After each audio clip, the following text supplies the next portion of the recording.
our principal sir, vice principal ma'am to giving me this golden opportunity to share my experience with you. आज का topic है physical activity and leadership training. तो सबसे पहले बात करते हैं लीडरशिप।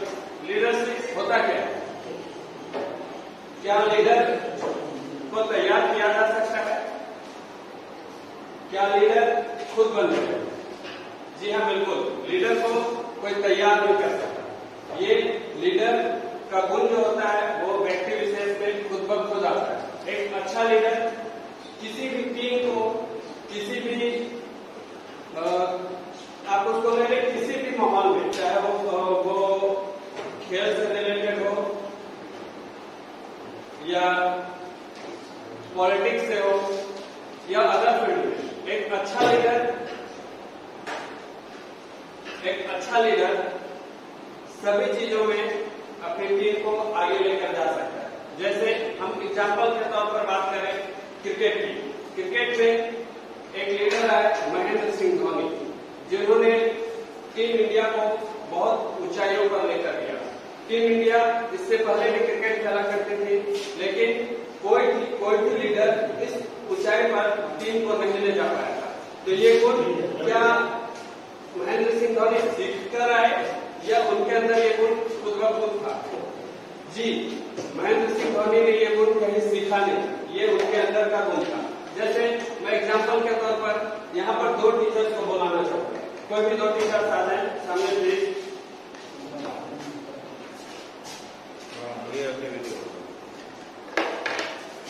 एक अच्छा लीडर क्या कर सकता है और एक बुरा लीडर अपनी टीम को कैसे मिसगाइड कर सकता है, इस बारे में ये दो लोग अच्छे तरह से एग्जांपल देकर आपको समझाएंगे। सपोज करें कि एक लीडर आपको कोई इंस्ट्रक्शन दे रहा है, आपकी टीम को कोई इंस्ट्रक्शन दे रहा है, तो आप उसकी बातों को सुनते हैं, उस पर अमल करते हैं। लेकिन अगर एक ग्रुप में एक से ज्यादा लीडर हो तो वो ग्रुप कैसे डिस्ट्रक्ट होता है, इसके बारे में एक एग्जांपल के तौर पर मैं यहाँ पर समझाना चाहूंगा। सपोज करें ये हमारा विजय महतो सर और ये हमारे रवि प्रकाश सर है। ये आपके टीम के एक ही टीम के लीडर है। ये कुछ अलग इंस्ट्रक्शन देंगे, ये कुछ अलग इंस्ट्रक्शन देंगे। तो क्या आप इन्हें फॉलो कर पाएंगे?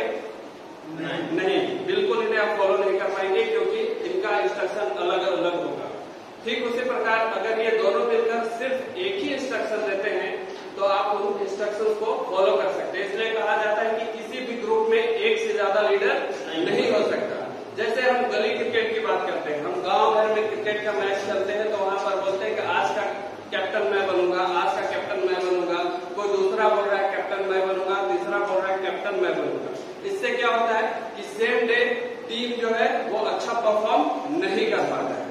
लेकिन अगर वही कोई अच्छा लीडर, सिर्फ एक लीडर आपको इंस्ट्रक्शन दे कि आज आपको बॉलिंग इस ढंग से करना है या बैटिंग इस ढंग से करना है, तो वो कर सकते हैं। तो सर आप कुछ इंस्ट्रक्शन देंगे? हाँ, जैसे क्या है कि कोई एक अच्छा लीडर है, किसी भी टीम में या किसी भी फील्ड में चले जाएंगे तो टीम का जो लीडर होता है सारे लोगों को एकजुट, मतलब एक यूनिटी के रूप में, एक एकता के रूप में जोड़कर आगे ले जाने का प्रयास करता है। जी बिल्कुल।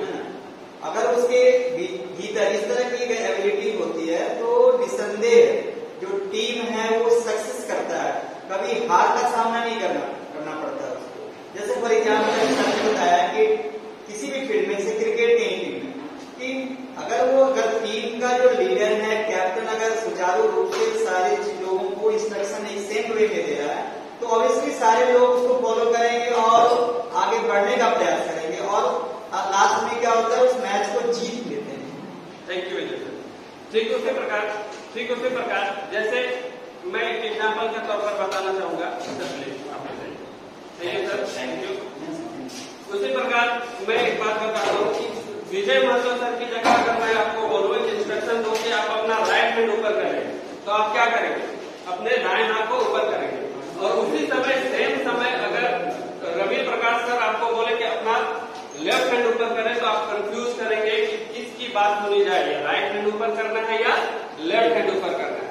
लेकिन अगर दोनों मिलकर सिर्फ एक इंस्ट्रक्शन दे कि आपको राइट हैंड ऊपर करना है या आपको लेफ्ट हैंड ऊपर करना है, तो आपको इस बात को समझने में आसानी होगी।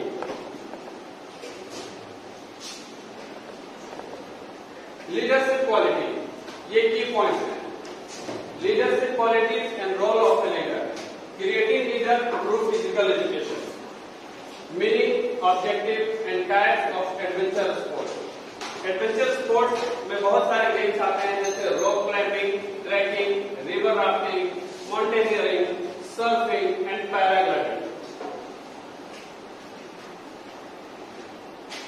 जैसा कि मैंने आपको बताया था कि हमारा टॉपिक है physical activity and leadership training. तो पहले हम फिजिकल एक्टिविटी के बारे में थोड़ा जानते हैं। Physical activity, it is a generic term in which any body movement that works you and require more energy than resting, and leads to the development of physical and mental health, and reduces many dangerous diseases and disabilities. इस जगह पर मैं अपने साथी Praveen sir को बुलाना चाहूंगा। Praveen sir please. Thank you, Bharat sir. The current topic is the physical activities and the four main types of physical activities. This one is just a bogus language. But in fact, what is the physical activities and how the children they can be performed? This activities time to time. Dear teachers, may I explain one little example? If any persons they can be born from till death, किसी भी इंसान का अगर जन्म होता है और वो मृत्यु के परिवेश में अगर पहुंचता है, चाहे उनका लाइफ का टेन्योर आइदर 0 years हो, 5 years हो, 10 years हो, 20 years हो, 80 years हो, या एवर आपका 100 years भी हो सकता है। तो फिजिकल एक्टिविटीज के बारे में जिक्र हो रही है। मैं कुछ आपको एक लाइव एग्जांपल देता हूं, आप उसे प्रयोग कर सकते हैं। बहुत सारे लोग या बहुत सारे students, it is general misconception about कि may I not interested to the any activities और एनी स्पोर्ट्स, लेकिन मैं आपको थोड़ा सा उस पर फोकस कर रहा हूं कि कोई भी बच्चा, कोई भी इंसान अगर लिविंग ऑर्गेनिजम्स है तो वो फिजिकल एक्टिविटीज को परफॉर्म करता है। What is the activities? First phase. First phase activities आप लोग जानते हैं कि कोई भी बच्चा जब जन्म लेता है तो फर्स्ट फेज में क्या है कि वो पहले उसको बोलने के लिए सिखाया जाता है, स्पीच थेरेपी जिसे हम लोग कहते हैं। जब बच्चा घर में रोता है कोई भी चीज, मैं आपसे एक प्रैक्टिकल एग्जाम्पल ही करवा दे रहा हूं। क्या आपके पास कोई भी एक ऐसा वर्ड है हिंदी में, इंग्लिश में, उर्दू में, जिस आप लैंग्वेज को जानते हैं, क्या बिना सांस रोके किसी भी वर्ड का प्रोनाउंसिएशन आप कर सकते हैं? ये मैं आपके साथ क्वेश्चन है आपके लिए। अगर आप कर सकते तो कोई भी एक ऐसा वर्ड मुझे बता दीजिए आपके होल लाइफ हिस्ट्री में कि जिसमें आप उस वर्ड का प्रोनाउंसिएशन बिना सांस रोके कर सकते हैं। आपको सस्टेन ऑफ द ब्रेथ करना ही होगा, जिसे हम लोग संस्कृत यौगिक वर्ड में कुंभक के नाम से जानते हैं। और इसी चीज को जब हम लोग कहते हैं कि physical activities they are related to the controlling of the breathing system, उसे हम लोग कहते हैं पूरक, रेचक एंड कुंभक। Proper inhalation, proper exhalation and proper retaining the breath. हम एक भी वर्ड अपने ह्यूमन लाइफ में बिना सांस रोके नहीं बोल सकते। अगर आपके लाइफ में कोई भी ऐसा वर्ड है, चाहे क बोले, ख बोले, कोई भी एक ऐसा वर्ड, इवन तक सिग्नल या सिंबल के लिए भी हम लोग कहते हैं हे, ओ, तो आप बिना सांस रोके उसे आप नहीं बोल सकते। तो ये एक मिसकंसेप्शन है कि बहुत सारे लोग कहते हैं कि फिजिकल एक्टिविटीज में क्या रखा हुआ, it is the wastage of time, it is the wastage of money, there is no career. लेकिन ये प्रैक्टिकल लाइफ है कि बिना आप फिजिकल एक्टिविटीज के सर्वाइव करना मुश्किल है। कोई भी आपके लाइफ में ऐसा वर्ड मिला, क्योंकि आप लोग प्रैक्टिकल इस चीज को अगर आपको मिला है कोई भी एक ऐसा वर्ड, और इसे अभी नहीं, इस ट्रेनिंग में ही नहीं, कभी भी अगर आपको मिले तो मुझसे जरूर आप पूछ सकते हैं। ऐसा एक भी वर्ड नहीं है कि बिना सांस रोक के आप उसे बोल सकते हैं। कहते हैं कि आपको कुछ भी बोलना है तो कहते हैं वहां से हमारी मीन्स फ्रॉम बॉर्न, जब इंसान की जन्म होती है तो वहां से फिजिकल एक्टिविटीज चलना शुरू होता है। और first phase of physical activity they can B depend upon the parents और ग्रैंड पेरेंट्स। उस बच्चों को हम लोग कहते हैं कि फर्स्ट फेज मीन्स उसे बाय द मसाज, चाहे कहते हैं कि हिप्नोटिक मसाज, चैप्टोमेंट मसाज, ये सारे मसाज की थेरेपीज से उनकी बॉडीज को प्रॉपर शेप एंड साइज पे लाना, वो भी फिजिकल एक्टिविटीज है। कहते हैं वो from born infant age groups या आइदर ओल्ड एज ग्रुप्स, जहां पे बच्चे हो या सीनियर सिटीजन्स हो, वो डिपेंड हो जाता है। यही फिजिकल एक्टिविटीज का एक फिजिकल एजुकेशन में थेरेपी टेस्ट है, जिसे हम लोग कहते हैं Rikli and Jones senior citizen fitness test. At the age of after 70 साल की उम्र के बाद हम बहुत सारे ऐसी चीजें हैं जो खुद परफॉर्म नहीं कर पाते। जैसे 70 साल के बाद आपको मालूम है कि आपके बॉडीज के अलाइनमेंट, जिसे हम लोग कहते हैं कि प्रॉपर लेनिंग या प्रॉपर वर्कआउट, इवन तक आप सॉक्स को जब पहनते हैं तो पैर को प्रॉपर फोल्ड तक नहीं कर पाते। इवन तक फीमेल्स ग्रुप्स या अदर ग्रुप्स जो भी क्लॉथ्स को यूज करते हैं वो प्रॉपर टाई अप भी नहीं कर पाते। तो कहा जाता है किसी टेस्ट और किसी एक्टिविटीज को आगे बढ़ाने के लिए हम लोग कहते हैं कि aerobic, muscle stretching activities, bone strengthening activities और stretching, they are correlated with the physical activities for the purpose of Rikli and Jones senior citizen fitness test. Thank you Pathak sir. Thank you sir. Next है type of physical activities. Physical activities में जैसे भी Praveen sir ने बताया इसके 4 type है: aerobic, muscle strengthening activity, bone strengthening activity and stretching. Benefits, aerobic क्या करता है? Benefits of heart and lungs most. Aerobic से हमारे बेनिफिट, हमारे को क्या बेनिफिट मिलता है? ये हमारे हार्ट और लंग्स को बहुत ज्यादा मजबूत बना सकता है, जिसमें आता है walking, running, swimming, bicycling, dancing and jumping. उसी प्रकार muscle strength activities improve the strength power of and endurance of our muscles. इसके लिए हम pushup, weight lifting, climbing stairs वगैरह का एक्सरसाइज कर सकते हैं। नेक्स्ट है बोन स्ट्रेंथिंग एक्टिविटीज। हमारे बोन को मजबूती प्रदान करने के लिए हम क्या कर सकते हैं? जंपिंग रोप, जिसे हम लोग रस्सी कूदना भी करते हैं। नेक्स्ट आता है stretching. Improve your flexibility and ability to fully move your joints, touching your toes, doing yoga, and stretching is the most powerful exercise for it.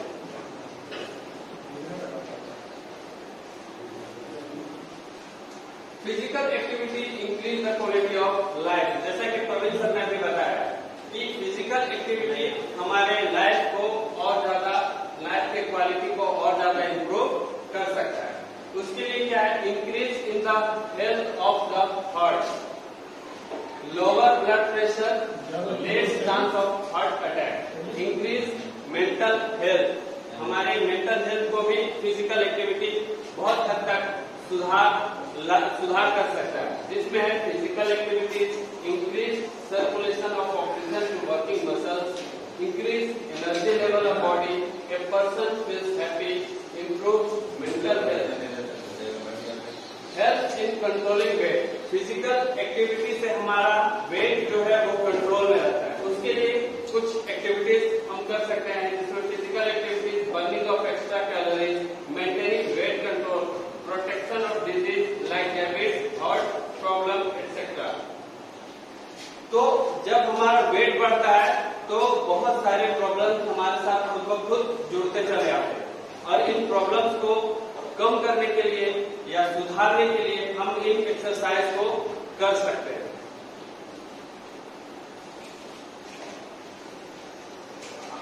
ना जैसे कि हमने शुरू में बात किया था लीडरशिप के बारे में। लीडरशिप की कुछ क्वालिटीज हैं जो यहाँ पर दिखाए जा रहे हैं। सबसे पहले बात करते हैं, it is a process by which a leader guide, direct and influence the behaviour and work of other towards a specific goals in A given situation. Leader क्या करता है? किसी भी टीम का जो लीडर होता है वो हमें स्पेसिफिक गोल्स को पाने में मदद करता है। किसी भी लीडर को नेगेटिव अप्रोच या नेगेटिव थिंकिंग वाला नहीं होना चाहिए। जब तक कि उसके अंदर पॉजिटिव थिंकिंग, पॉजिटिव अप्रोच नहीं आएगा, वो एक अच्छा लीडर नहीं बन सकता है। किसी भी टीम को आगे ले जाने के लिए लीडर को हमेशा पॉजिटिविटी दिखानी पड़ती है। जैसे मैंने एग्जांपल दिया था क्रिकेट की। अगर क्रिकेट के अलावा हम बात करें किसी और गेम की या किसी और क्षेत्र की, तो जो लीडर होता है वो आपको आगे तभी ले जा सकता है जब वो पॉजिटिव थिंकिंग रखता हो। अगर टीम हार रही हो उस समय भी लीडर आपके टीम को जिता सकता है, अपनी टीम को आगे ले जा सकता है सिर्फ मोटिवेशन के जरिए। लेकिन वही लीडर अगर हार रहे टीम को डांटे या उन्हें भला बुरा बोले तो वो टीम का मोरल डाउन होता है, वो अपना परफॉर्मेंस 100% नहीं दे पाते। लेकिन हारते हुए टीम को भी एक लीडर टॉप पर ले जा सकता है अगर वो पॉजिटिव थिंकिंग रखता है। तो लीडर के लिए क्या है, कुछ क्वालिटीज हैं जो यहाँ पर दिखाया गया है, जैसे strategy, decision, challenges, teamwork, creativity, motivation, ambition and vision, ये लीडर्स के मेन क्वालिटी होते हैं।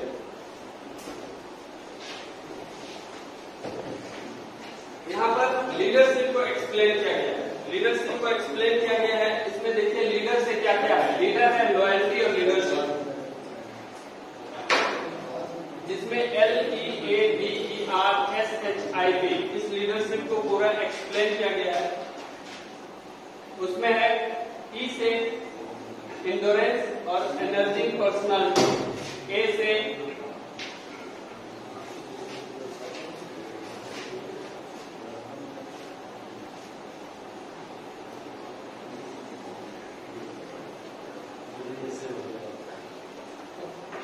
alertness, adjustment, absence of organic or functional effects, D से discipline और dutifulness, E से energetic,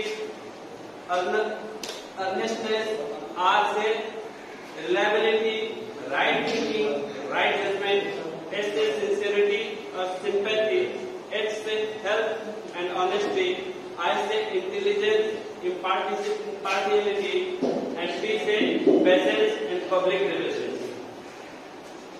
तो इस लीडरशिप को एक्सप्लेन करके इतनी सारी चीजें बनाई गई है।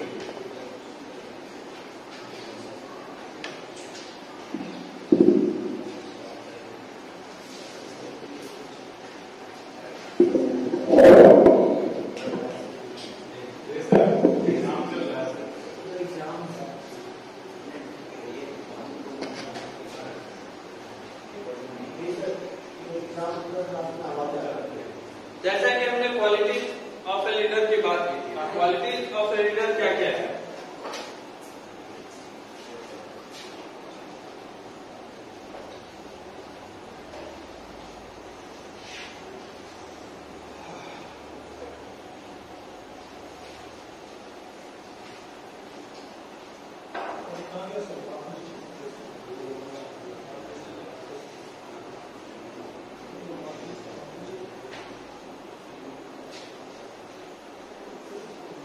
Intelligence. The leader must have the quality of firm determination and dedication for his profession. A determined leader never leaves his task halfway. Dedication and determination. The leader must have the quality of firm determination and dedication for his profession. A determined leader never leaves his task halfway, जैसा कि मैंने अभी बोला। Professional knowledge. The leader must have excellent knowledge in his profession so that he is capable to make good and easy program, plans for attainment of goals.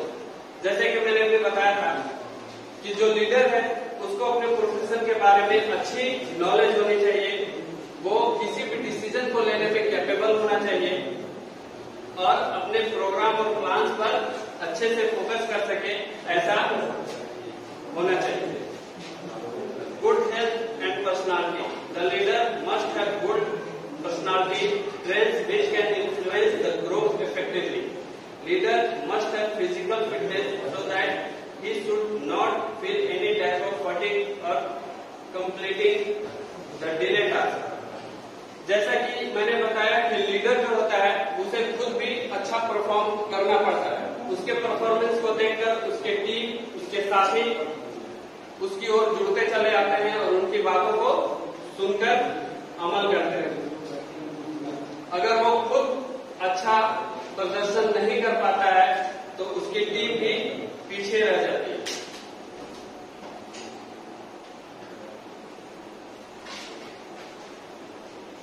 Friendliness and cooperative behavior.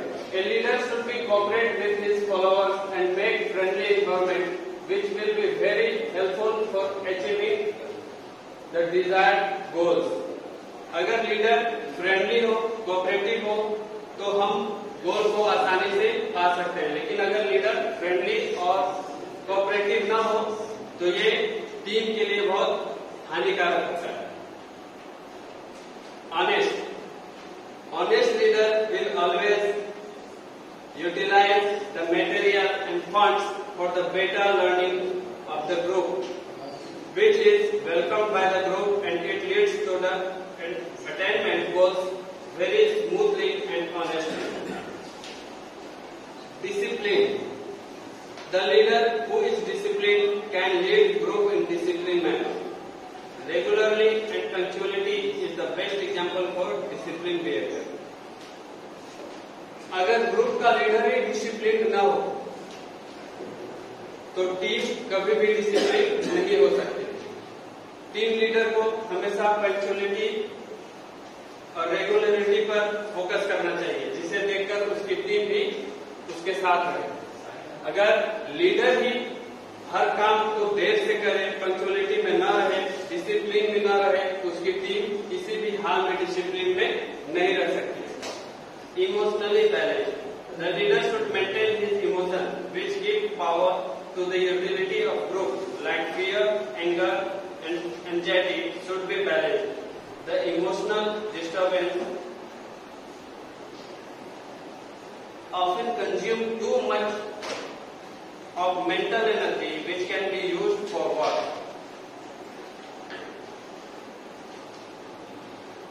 Now, here role of a leader. Leader का role क्या क्या होता है? Organiser.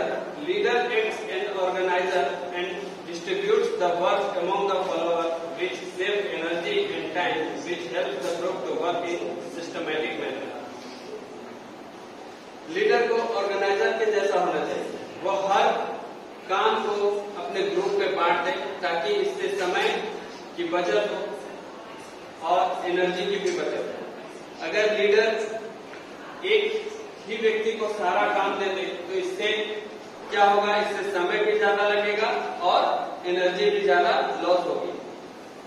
Psychologist. A good leader not the mental skill and toughness of the players. Guardian. Experienced leader remove the misconceptions and confusion of the members of the group. Teacher. Leader helps in producing ideas, techniques, views, and opinion of the group. Motivator. A good leader always motivates his group in every situation of life. Role model. As leader, we should be able to set a role model.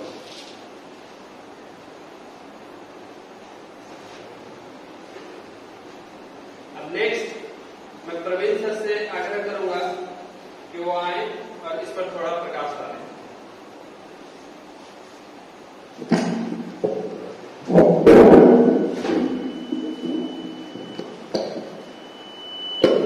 Thank you Pathak sir.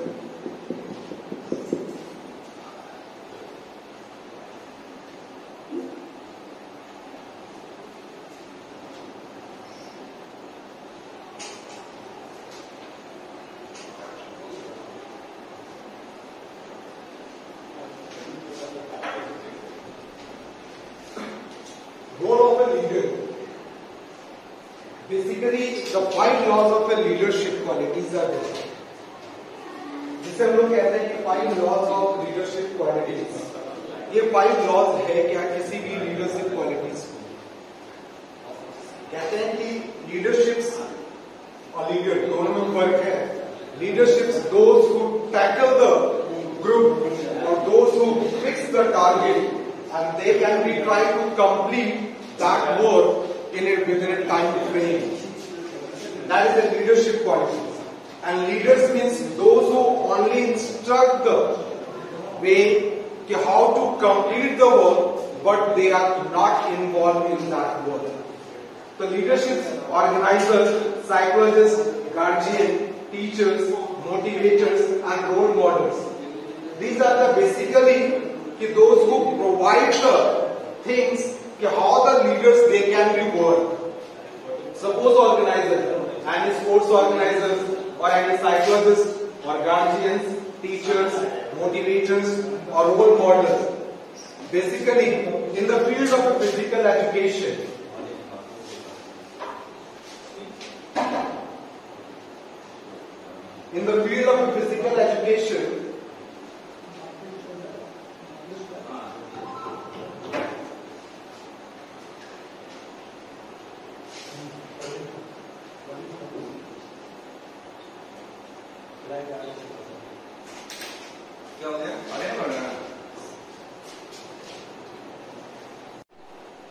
Basically, this topic is related to the physical activities and role of the leaders.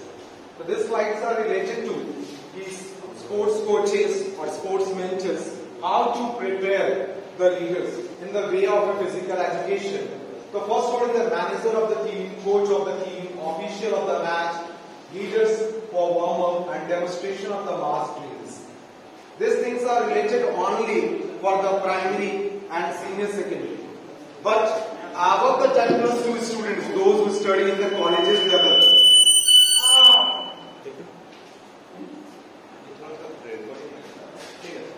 Specially school life में manager of the team नहीं होता है. जब भी कहीं के आपको किसी भी टीम्स को प्रिपेयर करना है तो कहा जाता है कि फिजिकल एजुकेशन टीचर, और physical education teacher they are categorised in the 3 ways. One is a PET, second one is a PTI and third one is a PT. जो PT होते हैं वो फिजिकल ट्रेनर होते हैं. Those who are a multi-purpose task in the different games and sports as well as the instructor of the martial arts. And जो PTI होते हैं, physical trainers, instructor, they especially for the different games. Suppose any one teacher they are specialized in the football, or any one teacher they are specialized in the cricket, but they are not mastering all the fields. So in last one, demonstration of the mass drill, वो rules and regulations बता सकते हैं. लेकिन अगर आप उनसे expect करते हैं कि वो आपको डेमोन्स्ट्रेट करें उस स्किल्स में, तो I think that is not possible. उसके बाद जो पीईटी होते हैं वो फिजिकल एजुकेशन टीचर, वो आपकी theory as well as practical both में एक्सपर्ट होते हैं. उनको कहा जाता है कि मास्टर इन स्पोर्ट्स. उसके coach of the team, physical education किसी भी स्कूल्स में रहता है तो कहा जाता है कि सपोज कोई भी स्कूल है, वहां पे वॉलीबॉल टीम जा रही है, खो खो टीम जा रही है, फुटबॉल टीम जा रही है, वो कोचेस जो है किसी पर्टिकुलर गेम में एक्सपर्ट है, लेकिन वो कोच तो उस स्कूल के कहलाएंगे, ना कि उस गेम के कहलाएंगे. गेम तो उनके पैरामीटर्स में जितने भी आपके इंफ्रास्ट्रक्चर सपोर्ट करता है, गेम्स वो सारे आपके सर्कुलेशन वे में चलते रहेंगे, लेकिन वो पर्टिकुलर कोच वो स्कूल के कहलाएंगे. उसके बाद official of the match. Official of the match means those who conduct the matches. Officials हमेशा वो अगेंस्ट द सिचुएशन वर्क करता है. ऑफिशियल्स अगर एक भी डिसीजन लेगा तो नेचुरली वो डिसीजन जस्ट लाइक एडमिनिस्ट्रेटर होता है, वो डिसीजन किसी के फेवर में या फिर किसी के अगेंस्ट में. अगर क्रिकेट का अंपायर है, उसने किसी भी प्रकार का सिग्नल दिया, चाहे नो बॉल का, आउट का, या कोई भी सिग्नल उसने दिया, एक सिग्नल किसी एक टीम को फेवर कर रहा है और दूसरी टीम में क्या कर रहा है, अपोज कर रहा है कि नहीं दिस इज नॉट राइट, वो गलत है, सर ने गलत डिसीजन ले लिया, तो किसी एक को फेवर करेगा, किसी एक को. इसीलिए कभी भी मैचेस जब कंडक्ट हो, specially of the school side, तो कहा जाता है कि न्यूट्रल ऑफिशियल्स को हमेशा कॉल किया जाए ताकि वो किसी भी हाउस के या स्कूल को फेवर ना कर सके. Leaders of warm-up. What is a warm-up? Warm-up is related to the active and passive ways. हम लोग इंग्लिश में पढ़ते हैं active warm up and passive warm up. English में उसी चीज को कहा जाता है active voice and passive voice. लेकिन हम लोग उसे इंग्लिश के लैंग्वेज से फिजिकल एजुकेशन में कहा जाता है कि types of warm up they are classified in two ways. One is the active warm up, second one is the passive warm up. Passive warm up means those warm up they can be help with the partner. किसी partner की मदद से अगर हम कोई warm up करते हैं, जैसे suppose stretching exercise of back hand या फिर स्ट्रेचिंग एक्सरसाइज ऑफ बॉडी या फिर आप कहते हैं कि शीर्षासन, कोई भी एक्सरसाइज जिसमें आप किसी भी इक्विपमेंट या फिर किसी पार्टनर की मदद से अगर आप वर्कआउट कर रहे हैं उसे हम पैसिव वार्म अप कर रहे हैं। Active warm up means self, चाहे वो आप सेल्फ स्ट्रेचिंग कर रहे हो, रनिंग कर रहे हो, जॉगिंग कर रहे हो, अगर वो वर्कआउट आप सेल्फ करते हैं means intensity of blood level को सिर्फ आप इंक्रीज करते हैं और जहां पे आपका स्वेटिंग का लेवल मैक्सिमाइज हो जाता है उसे हम फेज में आते हैं एक्टिव वार्म अप। फिर है demonstration of a mass drill. Mass drill जो जुड़ा हुआ है it is related to the only for the physical trainer. जैसे सपोज मॉर्निंग असेंबलीज में mass PT exercises, mass PT exercises वो भी 3 वेज में है। First one is calisthenic exercise. What is calisthenic exercise? Calisthenic exercise को हम लोग कहते हैं कि जिसमें without help of any equipment the person they can be perform any activities in the free hand movement just like a mass PT, this one that, या फिर jumping या बटरफ्लाई एक्सरसाइजेस, वो आपके मास पीटी को कैलिस्थेनिक। उसी को अगर हम लोग लेके आते हैं plyometric exercises means plyometric exercises में क्या होगा कि the person they can be certain equipment use, suppose cones या फ्लैटर्स या फिर आपका हर्डल्स, जिसमें jumping ability with the help of equipment. Third one is aerodynamic exercises जो आपके डेमोन्स्ट्रेशन ऑफ मास ड्रिल्स में आता है। जैसे हम लोग क्रिकेट में डाइविंग सिखाते हैं, खो-खो में डाइविंग सिखाते हैं, कैच प्रैक्टिस करते हैं विदाउट इक्विपमेंट, सिर्फ उसमें इमेजिनेशन होता है कि मेरा डिस्टेंस ये है और हमें क्या करना है, वहां से जंप करना है, वॉल्ट करना है, जो जिम्नास्टिक में, योगा में, कराटे में, जो आपके गेम्स में अप्लाई होते हैं। जैसे कराटे में कहा जाता है कि आप पावर मैक्सिमम यूज करते हैं लेकिन वो किसी भी पर्सन को हिट नहीं करेगा, उसमें रिफ्लेक्स एक्शंस का यूज होता है। लेकिन वही अगर कॉम्बेटिव्स में इन्वॉल्व कर दिया जाए कि कॉम्बेटिव्स गेम्स में जिसमें बॉडी अटैचमेंट गेम्स है, जस्ट लाइक रेसलिंग, रेसलिंग में क्या है कि पावर भी अप्लाई होगा लेकिन उस ह्यूमन पर्सन के पास अप्लाई होगा। हम रेसलिंग में, बॉक्सिंग में, लेकिन अगर इसी को अगर ताइक्वांडो में कहेंगे तो just only reflex actions use होगा।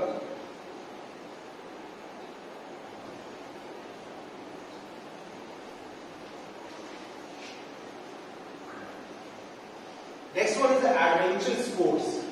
हमें ये कंसेप्ट पहले क्लियर करना चाहिए कि what is the difference between sports and adventure sports. हम स्पोर्ट्स किसे कहते हैं और एडवेंचर स्पोर्ट्स किसे कहते हैं। एडवेंचर स्पोर्ट्स में कहा गया कि माउंटेनियरिंग है, एयर है, वाटर स्पोर्ट्स है, विंटर स्पोर्ट्स है। लेकिन अगर हम ये कंफ्यूज हैं कि डिफरेंस क्या है एडवेंचर स्पोर्ट्स में और नॉर्मल स्पोर्ट्स में, तो शायद हम वो कंफ्यूजन हमेशा पाल के रख पाएंगे अगर क्लियर ना हो पाए। स्पोर्ट्स में कहा जाता है कि स्पोर्ट्स में इंफ्रास्ट्रक्चर, जैसे सपोज आपके स्कूल में ग्राउंड अवेलेबल है, ground means playing field available है, आप वहां पे इंफ्रास्ट्रक्चर सेल्फ मेडअप कर सकते हैं, आप उस ग्राउंड का प्रॉपर यूटिलाइज कर सकते हैं। मैं चाहूंगा कि यहाँ पे खो-खो ग्राउंड बनना चाहिए, मैं चाहूंगा यहाँ कबड्डी ग्राउंड बनना चाहिए, मैं चाहूंगा वॉलीबॉल ग्राउंड बनना चाहिए, तो मैं उस इंफ्रास्ट्रक्चर को यूज कर सकता हूँ और उसे स्पोर्ट्स में कन्वर्ट कर सकता हूँ। स्पोर्ट्स में सबसे बेसिक डिफरेंस स्पोर्ट्स और एडवेंचर स्पोर्ट्स में है कि स्पोर्ट्स में कॉम्पिटिटर अपोनेंट सेम पर्सन होता है, लेकिन एडवेंचर स्पोर्ट्स में जो कॉम्पिटिटर है वो नेचर होता है, वेदर कंडीशन होता है, जिसे सिर्फ हम इमेजिन कर सकते हैं कि after the phase of 100 feet mountaineering हम 100 फीट के बाद इमेजिन कर सकते हैं कि वेदर कंडीशन ठीक है, बारिश नहीं होगी। लेकिन 100 फीट जाने के बाद अगर आप माउंटेनियरिंग का वर्क कर रहे हैं और अचानक बारिश हो गया तो वहां पे आपका सेल्फ कॉन्फिडेंस खुद डेवलप करना होगा। उसमें कॉम्पिटिटर जो है नेचर है, ना कि पर्सन है। एडवेंचर स्पोर्ट्स में सेकंड डिफरेंस ये है कि आपके जहां पे इंफ्रास्ट्रक्चर अवेलेबल है, जैसे सपोज मुझे वाटर स्पोर्ट्स करना है, तो वाटर स्पोर्ट्स करना है मींस रिलेटेड टू सर्फिंग करना है या रिलेटेड टू अदर एक्टिविटीज या करना है, तो आपको उस जहां पे स्पेस अवेलेबल है, जहां पे वेदर कंडीशन आपको प्रोवाइड करा उस जगह पे जाकर के आपको उस कॉम्पिटिशन को परफॉर्म करना पड़ेगा। आप स्कूल में पहाड़ डेवलप नहीं कर सकते, माउंटेन डेवलप नहीं कर सकते। अगर आपको माउंटेनियरिंग कराना है तो जिस जगह पे माउंटेन अवेलेबल है आपको वहां पे जाना होगा। जिस जगह पे ओपन स्पेस है, मैं चाहूंगा कि पैराग्लाइडिंग यहाँ पे करवाने के लिए, और पैराग्लाइडिंग आज के समय में कहते हैं कि ओपन स्पेस वो खास करके ओशियन में सबसे ज्यादा होता है, जिसमें बोट में पैराशूट्स को टैग अप करके छोड़ दिया जाता है और उसमें किसी पर्सन को एडवेंचर स्पोर्ट्स में शामिल किया जाता है। तो ये बेसिक डिफरेंस मेरे ख्याल से क्लियर होगा कि स्पोर्ट्स में कॉम्पिटिटर जो है वो ह्यूमन पर्सन है, लेकिन एडवेंचर स्पोर्ट्स में कॉम्पिटिटर जो है वो नेचर और वेदर कंडीशन है, जिसमें हम इमेजिनेशन सिर्फ कर सकते हैं, टारगेट फिक्सेशन कर सकते हैं। स्पोर्ट्स में एक साथ आप मास पार्टिसिपेशन कर सकते हैं।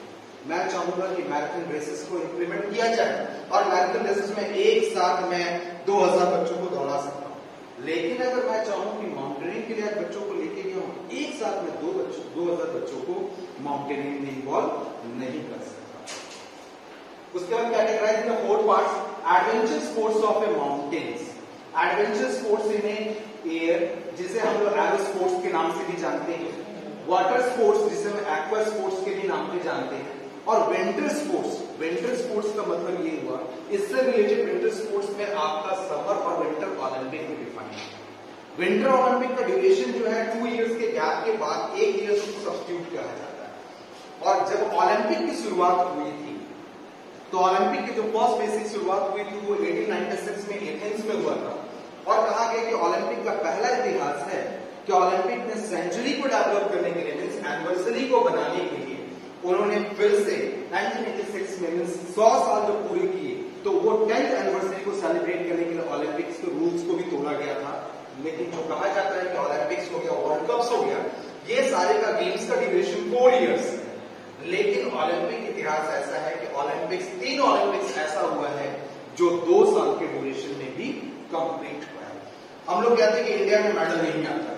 मैं इंडिया में ऐसे ऐसे मेडलिस्ट का नाम बता सकता हूं जिन्होंने ओपन ओलंपिक्स के एथलीट्स को चैलेंज किया था कि only the diagram of the code you should be increase as per the parameter, जिसे हम लोग कहते हैं कि बीएमआई और बीएमआर, जिसे हम लोग कहते हैं बॉडी मास इंडेक्स और बासल मेटाबॉलिक रेट, इसके अनुसार से उसे इंक्रीज किया जाए। इंडिया में ओलंपिक्स के मेडल मैक्सिमाइज है। इंडिया में फर्स्ट टाइम आपका एथलेटिक्स में मेडल नहीं आया। इससे पहले मैं आपको एक छोटी सी हिस्ट्री बता देता हूं। आपने महाभारत बहुत लोगों ने देखा होगा। महाभारत में एक किरदार थे जिसका नाम था भीम का रोल, ठीक है, और उसी के अपोनेंट किरदार थे जिसका नाम था दुर्योधन। दोनों के एक्चुअल नेम, एक का पुनीत ईश्वर था और दूसरे का नाम था प्रवीण कुमार। दोनों के दोनों एशियन गोल्ड मेडलिस्ट इवन तक Olympic challengers. Olympic challengers discus throw में प्रवीण कुमार जो ओलंपिक चैलेंजर्स थे, जिसने ओपन चैलेंज किया था ओलंपिक एसोसिएशंस को, जिसे हम लोग कहते हैं इंटरनेशनल ओलंपिक एसोसिएशन, कि सिर्फ 2.75 जो सर्कमफ्रेंसेस मूव करता है डिस्कस थ्रो के पैरामीटर्स को, उसको सिर्फ 5 सेंटीमीटर इंक्रीज किया जाए तो no one can break the record. तो उसको ओलंपिक एसोसिएशन ने क्या कि एक मौका दिया कि ठीक है, मैं आपको 2 कॉम्पिटिशन में इन्वॉल्व नहीं कर सकते कि रूल सभी के लिए सेम है, लेकिन आपका एक ट्रायल जरूर होगा। उसने ओलंपिक्स में जाकर के वहां पे जाकर के उस डिस्टेंस को क्लियर किया, और उसके डिस्टेंस जो डिस्कस थ्रो की थी दैट इज 90.66 मीटर, जो आज के समय में क्रिकेट के जो छक्का मारते लोग कहते हैं कि 110 मीटर छक्का मार दिया। आपके इंडियन एथलीट्स ऐसे थे। Puneet Ishwar is a very good shot put thrower, जिनका प्रवीण कुमार का तो देहांत अभी कुछ समय पहले हुआ है। Puneet Ishwar is basically related to the shot put thrower. उसके बाद उसने बाइंग प्रोफेशन, उसने जो दुर्योधन थे उन्होंने फिर जाकर के उस चीज को इंप्लीमेंट किया बॉक्सिंग इवेंट्स में और सारी चीजों में। तो आपके पास इंडियन ऐसे एथलीट्स हैं। हम लोग कपिल देव का नाम सुनते हैं कि Kapil Dev is only remembered that कि it is related to the cricket and 93 world cup winner, but actually Kapil Dev is one player of the Punjab. He is a very good national and international qualifier of the volleyball game. Kapil Dev एक ऐसा player भी था जो cricket से अलग था, लेकिन वो वॉलीबॉल के इंटरनेशनल प्लेयर्स में भी यूजली आती है। तो these are related to the winter sports। और विंटर स्पोर्ट्स में और एक चीज मैं आपको बता देता हूँ कि जहां पे आइस सर्फेस डेवलप किया जा सके, जैसे हम लोग कहते हैं आइस सर्फेस, बहुत सारे गेम्स ऐसे जैसे कहते हैं रोलर स्केटिंग, वो भी आता किसमें आता है? विंटर स्पोर्ट्स में आता है।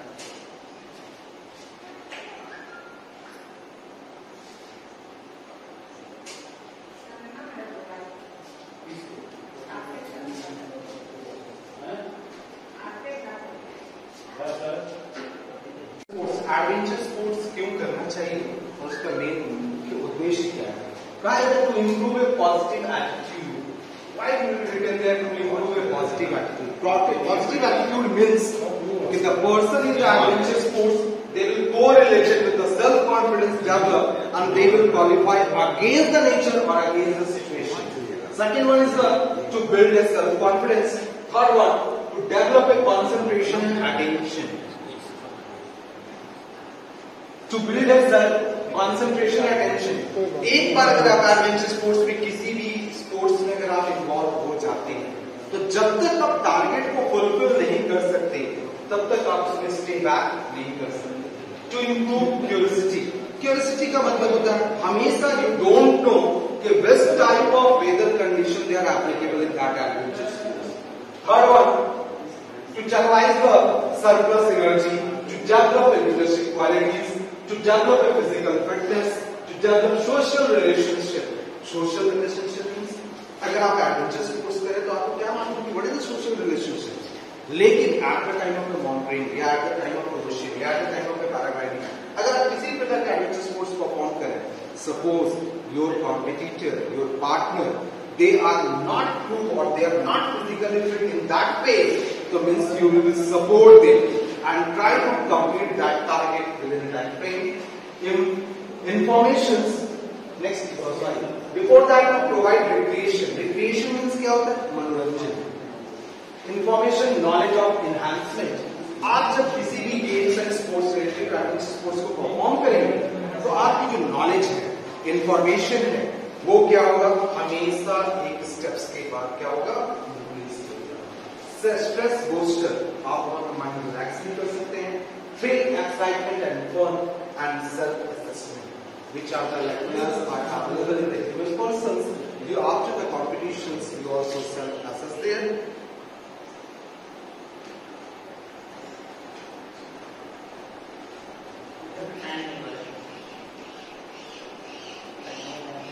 After that, adventure activities.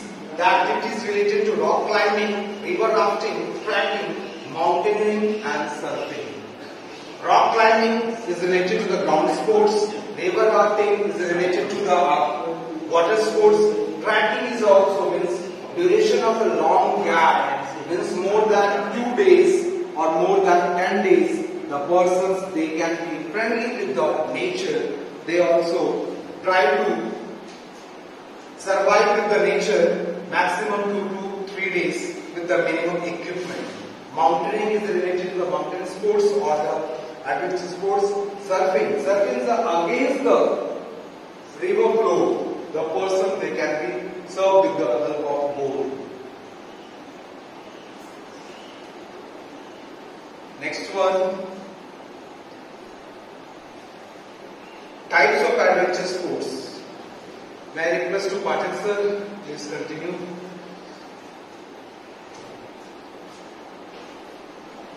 Thank you, sir. Now, types of adventure sports. It is mountaineering, water sports, winter sports, and air sports. यहाँ पर देख सकते हैं माउंटेनियरिंग में क्या है. माउंटेनियरिंग में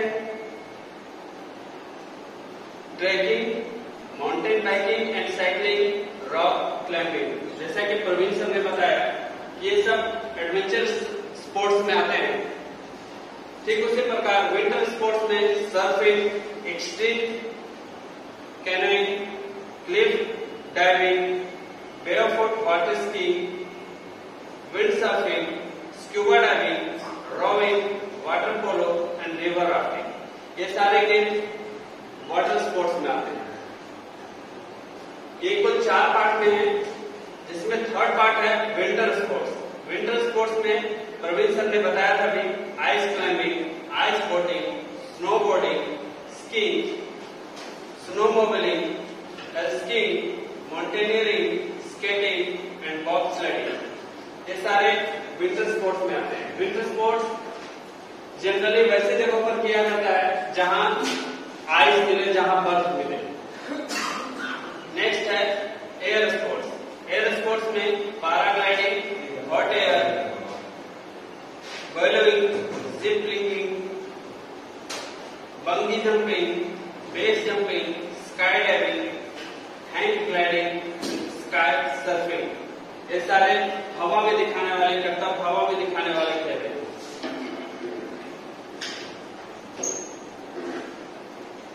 next, rock climbing.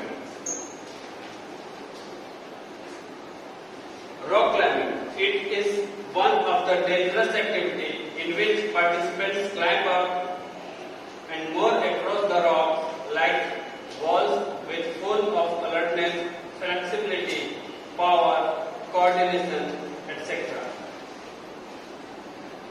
Rock climbing,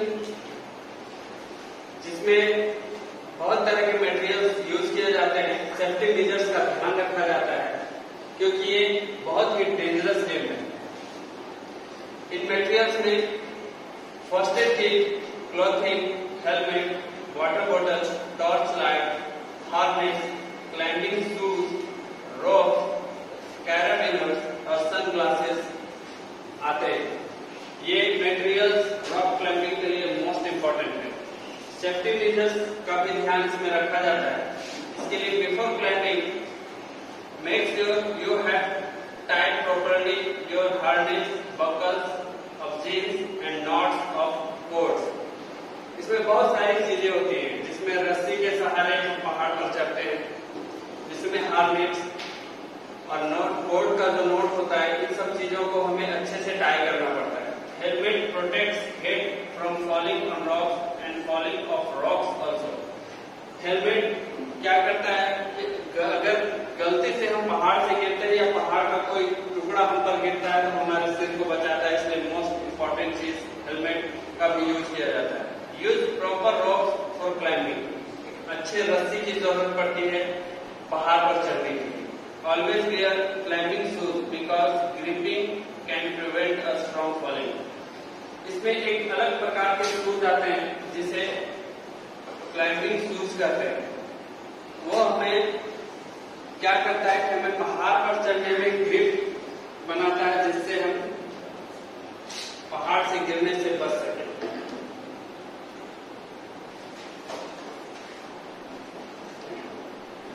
rock climbing के भी अलग अलग टाइप्स हैं। Traditional rock climbing, in this climbers have to place wedges, nuts and other forms of protection from their racks into tracks in the rock. Sports rock climbing. In this, the protective pieces are permanently bolted into the rock. Indoor climbing. In this, the structure made of polymer or concrete and artificial handholds and fixed on the wall.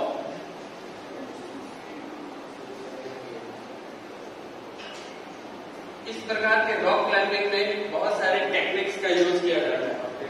उन techniques के बारे में हम थोड़ा जानते हैं। First step है warming up and stretching exercise are done before the start of climbing. हमें पहाड़ पर चढ़ने के पहले वार्म अप करना पड़ता है और बहुत सारे स्ट्रेचिंग एक्सरसाइजेस करने पड़ते हैं। सेकेंड है the harness on the body to protect the sudden fall. The legs are used to lift the body and the hands used only to guide the direction. Don't go away from the wall and don't look very up and down. Only stay focused on general direction. कहते हैं कि पहाड़ पर चढ़ते समय ना हमें बहुत ज्यादा ऊपर देखना चाहिए और ना बहुत ज्यादा नीचे। हमें उस जगह पर फोकस करना चाहिए जहां हम हैं, जहां हमें चढ़ना है। Don't climb fast. Take your time and hold tightly. पहाड़ पर चढ़ने के लिए हमें बहुत तेजी दिखाने की जरूरत नहीं होनी चाहिए। हमें टाइटली होल्ड करना चाहिए और आराम से रेस्ट लेकर रॉक क्लाइंबिंग करना पड़ता है। Climb couple of feet and then take rest for a while. कहते हैं कि कुछ दूरी, कुछ फीट चढ़ने के बाद हमें रेस्ट लेना चाहिए ताकि हम दोबारा चढ़ने के लिए अपने आप को रिकवर कर सकें। While coming down, the speed should also be slow and prevent falling. जब हम ऊपर से नीचे की ओर आ रहे हो तो भी हमारा स्पीड स्लो होना चाहिए जिससे हम गिरने से बच सके।